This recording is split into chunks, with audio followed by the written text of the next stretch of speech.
This episode of The Young Turks brought to you by Jack Threads for the win. This is, of course, the first year anniversary of the BP oil disaster. Obviously, there was an explosion, killed 11 people, and then the worst environmental oil spill of our, not just our lifetime, but in United States history, of course. And since then, what has happened? Well, apparently nothing. There was an oil spill commission. They suggested that we do comprehensive energy policy, improve safety, and protect the environment. So far, of all their suggestions, absolutely none of them have been implemented. Zero. When you talk about liability for these kind of spills, because we saw it creates tremendous liability, and if the companies don't pay for it, we pay for it, right? Well, have they removed the cap on liability of just $75 million? Nope, they have not removed it.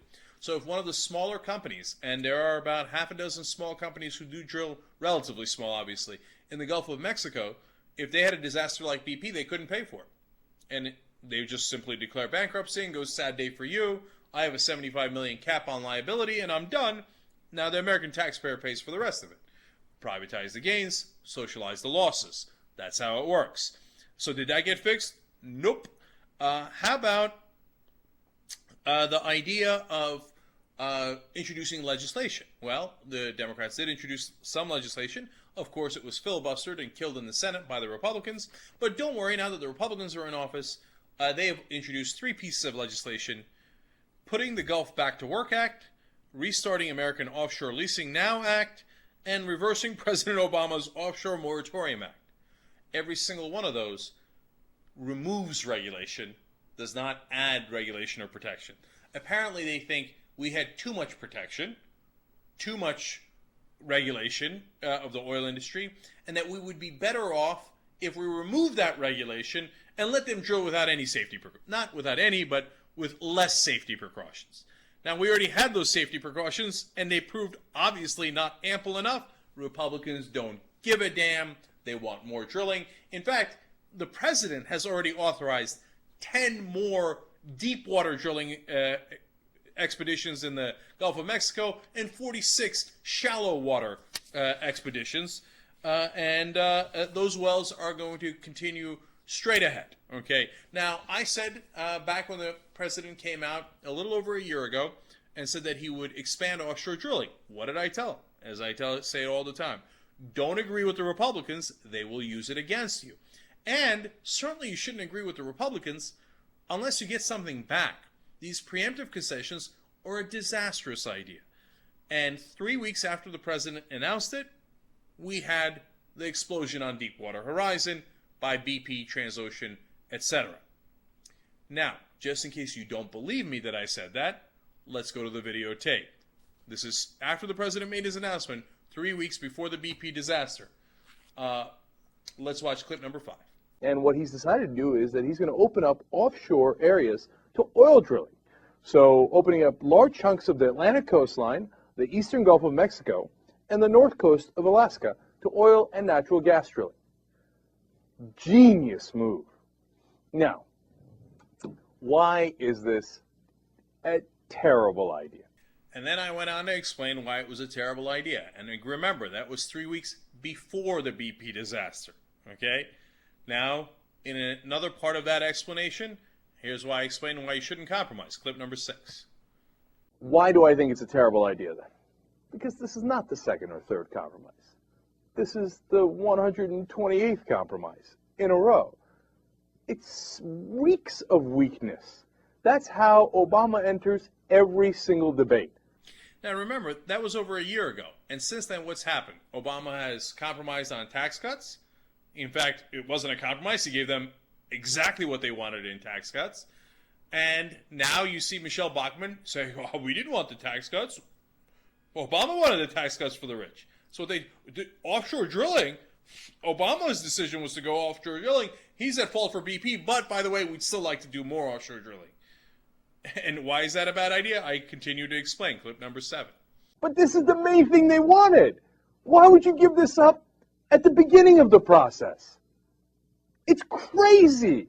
The environmentalists and some journalists are saying baffling, shocking, Why? Somebody wrote, what am I missing here? Well, it turns out we weren't missing anything. We were right. The Obama administration was wrong. Now, so when I tell you that, I'm afraid how these next budget negotiations are going to go, it's based on an enormous, vast treasure of experience that we've unfortunately gotten with the Obama administration. Whether it was the offshore drilling, or it was those tax cuts, or it was the latest budget negotiations where the Republicans initially asked for $32 billion and then got $38.5 billion worth of cuts. It happens every single time. Has the president finally learned his lesson? Who knows? And is this really about lessons? Probably not, okay? The reality is these guys, these oil companies, spend a tremendous amount of money lobbying our politicians. Now, yes, it mainly goes to Republicans, but it definitely goes to Democrats like Mary Landrieu as well. But let me give you the overall numbers. The oil and gas industry spent $146 million lobbying Capitol Hill. That was just in 2010, 1 year. And that's not all. They also spent $28 million directly on federal campaigns. And that's according to the Center for Responsive Politics. So why do we have these policies that make no sense? That after a gigantic disaster like BP, we actually loosen regulations. And you know what you need right now? If there's a blowout, what's supposed to protect us? The same blowout preventers that didn't work the last time. In fact, there are great scientific evidence that they have a design flaw and that they don't work over half the time.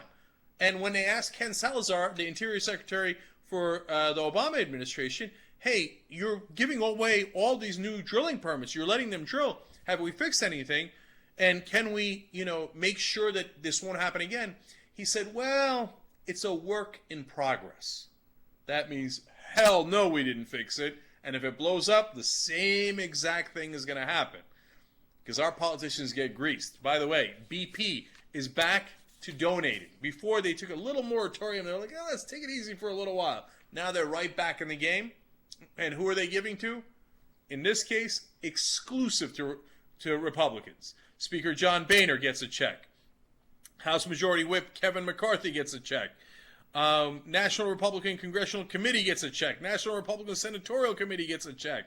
Fred Upton, who is the head of the Energy Committee, got a check. But to be fair to Fred Upton, he actually returned it. Whoa! Will you look at that? He thought, and by the way, he takes an enormous amount of money from the Koch brothers and all the other energy and oil and gas industries.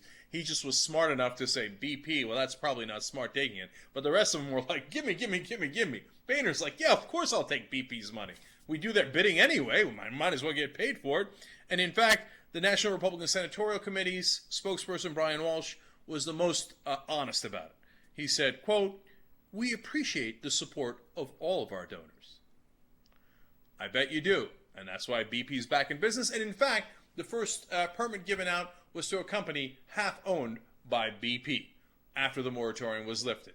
So they're right back to doing exactly what they were doing before with no real changes, no real fixes. So if there's another accident, there'll be another disaster. Welcome to America.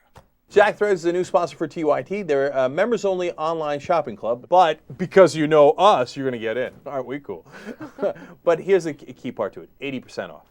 Hello, up to 80% off of some of the top apparel lines in the country.